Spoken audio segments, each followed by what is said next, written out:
Black hole, ये नाम सुनते ही जहन में क्या आता है? ब्रह्मांड का सबसे गहरा, सबसे बड़ा रहस्य, है ना? ये एक ऐसा सफर है, समझिए एक वन वे टिकट।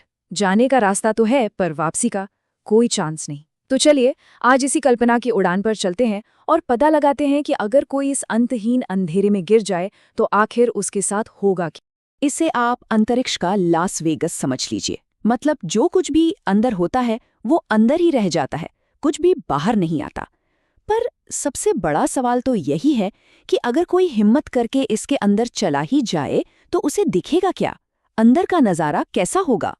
तो तैयार हो जाइए, हम एक ऐसी जबरदस्त काल्पनिक यात्रा पर निकलने वाले हैं जो हमें सीधे ब्लैक होल के दिल में ले जाएगी। देखते हैं विज्ञान के हिसाब से इस सफर में क्या-क्या होने की संभावना है। अब इस सफर की पहली और सबसे जरूरी शर्त है सही ब्लैक होल का चुनाव करना। जी हाँ, सही सुना। अगर इस सफर में शुरुआती झटके से बचना है तो हमें अपनी मंजिल बहुत बहुत सोच समझ कर चुननी होगी, क्योंकि हर ब्लैक होल एक जैसा नहीं होता। और यहाँ एक बहुत ही मजेदार बात है, सुनने में अजीब लगेगा, लेकिन जितना बड़ा ब्लैक होल उतना ही सेफ एंट्री। ऐसा इसलिए क्योंकि जो बहुत बड़े विशालकाय ब्लैक होल्स होते हैं ना, उनके किनारे पर गुरुत्वाकर्षण का खिंचाव उतना खतरनाक नहीं होता।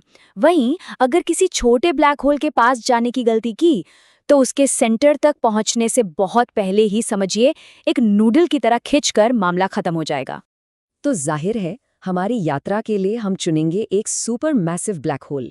हमारी आकाशगंगा के केंद्र में जो है सैजिटेरियस ए स्टार, ठीक वैसा ही। सोचिए, ये हमारे सूरज से 43 लाख गुना ज्यादा भारी है और इतना विशाल होने की वजह से ही हम इसके पॉइंट ऑफ नो रिटर्न को, मतलब वो सीमा जहां से वापसी नामुमकिन है, उसे बिना किसी शुरुआती नुकसान के पार कर सकते हैं।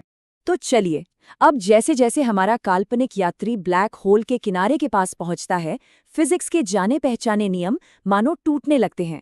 समय और रोशनी दोनों ही बहुत अजीब तरह से बर्ताव करना शुरू कर देते हैं और यहीं से हकीकत के दो बिल्कुल अलग अलग पहलू सामने आते हैं। यहाँ पर काम आता है आइंस्टाइन का मशहूर सिद्धांत, शक्तिशाली गुरुत्वाकर्षण समय को धीमा कर देता है। तो जो क्रू मेंबर्स दूर से देख रहे हैं उन्हें लगेगा कि गिरने वाला इंसान किनारे पर पहुंचकर बस जम गया है, हमेशा के लिए फ्रीज हो गया है। लेकिन जो गिर रहा है उसके लिए समय बिल्कुल नॉर्मल स्पीड से चलेगा और वो तेजी से अंदर की तरफ बढ़ता जाएगा। और सबसे हैरान करने वाली बात पता है क्या है? विज्ञान के मुताबिक ये दोनों ही बातें एक ही समय पर सच है। इसे ऐसे समझिए, मान लीजिए कि एक बहुत बड़ा विशाल झरना है और आप उसकी नाव में हैं। एक बार आपने वो किनारा पार कर लिया तो फिर आप कुछ नहीं कर सकते, आप पानी के बहाव के साथ ही नीचे जाएंगे। ब्लैक होल में भी ठीक यही होता है, बस यहाँ पानी की जगह स्पेस टाइम खुद एक झरने की तरह रोशनी से भी तेज रफ्तार से अंदर की ओर बह रहा है। तो यहाँ से बचना लिटरली नामुमकिन है। और फिर आता है वो पल, वो मोमेंट जब हमारा यात्री उस अदृश्य, उस इनविजिबल लाइन को पार करता है, जिसके बाद वापसी के सारे रास्ते हमेशा के लिए बंद हो जाते हैं। इसी लाइन को कहते हैं इवेंट होराइजन। ये वो बाउंड्री है जहां गुरुत्वाकर्षण इतना ज्यादा ताकतवर हो जाता है कि लाइट तक को कैद कर लेता है।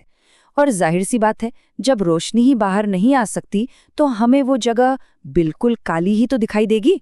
इवेंट होराइजन के अंदर गुरुत्वाकर्षण स्पेस टाइम के ताने बाने को, मतलब जो फैब्रिक ऑफ रियलिटी है, उसे इस कदर मोड़ देता है कि अंदर जाने के बाद हर मुमकिन रास्ता सिर्फ एक ही मंजिल की ओर जाता है। वो है केंद्र, जिसे सिंगुलैरिटी कहते हैं। यहाँ ऊपर, नीचे, बाहर जैसी कोई दिशा ही नहीं बचती, सिर्फ एक ही डायरेक्शन है, अंदर। तो अब हम सफर के उस आखिरी और शायद सबसे भयानक पड़ाव पर पहुंच चुके हैं, वो रास्ता जो सीधा सिंगुलैरिटी की ओर ले जाता है। ब्लैक होल के अंदर एक और बहुत ही अजीब चीज होती है, स्पेस और टाइम अपनी जगह बदल लेते हैं। मतलब स्पेस टाइम बन जाता है और टाइम स्पेस। जैसे हम सब अपनी जिंदगी में समय में सिर्फ आगे बढ़ सकते हैं, है ना, हम पास्ट में वापस नहीं जा सकते। ठीक वैसे ही ब्लैक होल के अंदर कोई भी चीज सिर्फ केंद्र की ओर ही बढ़ सकती है। पीछे हटने या बाहर जाने का कोई ऑप्शन, कोई दिशा ही मौजूद नहीं होती। और इस भयानक प्रोसेस को साइंटिस्ट्स ने एक बड़ा ही दिलचस्प नाम दिया है, स्पैगेटिफिकेशन। जी हाँ, स्पैगेटी। मतलब गुरुत्वाकर्षण के खिंचाव से किसी भी चीज का एक लंबे नूडल या स्पैगेटी की तरह खिंच जाना। इसे थोड़ा और गहराई से समझते हैं। ब्लैक होल का जो केंद्र है वो गिरने वाले के पैरों को सिर के मुकाबले लाखों गुना ज्यादा ताकत से खींचेगा। ये खिंचाव इतना जबरदस्त होता है कि शरीर एटम दर एटम पूरी तरह से बिखर जाता है। और बस इसी तरह होता है इस सफर का भयानक अंत। और ये सब होने में कोई सदियां नहीं लगती। ये सब होता है पलक झपकते ही, इवेंट होराइजन पार करने के सिर्फ 16 सेकंड के अंदर। लेकिन क्या कहानी यहीं खत्म हो जाती है? क्या यही असली अंत है? या फिर विज्ञान की दुनिया में कुछ और भी संभावनाएं हैं? चलिए अब कुछ ऐसे सिद्धांतों पर एक नजर डालते हैं जो वाकई में दिमाग को चकराकर रख देंगे।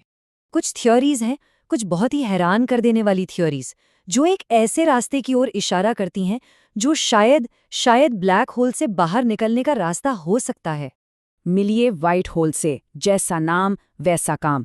ये ब्लैक होल का एकदम उल्टा है, जो चीजों को अंदर खींचने के बजाय बाहर फेंकता है।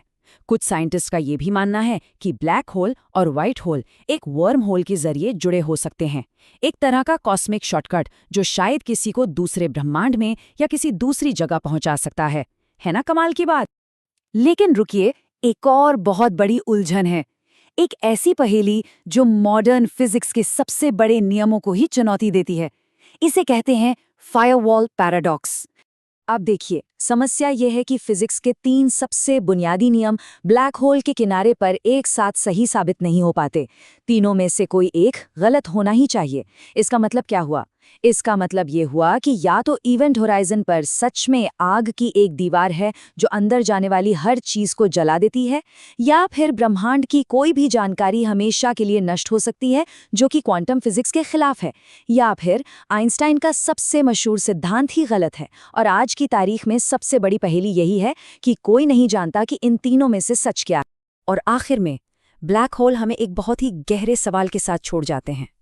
क्या हकीकत यानी रियलिटी सबके लिए एक जैसी है, या फिर जैसी समय देखने वाले पर निर्भर करता है वैसे ही सच्चाई भी इस बात पर निर्भर करती है कि उसे देख कौन रहा है?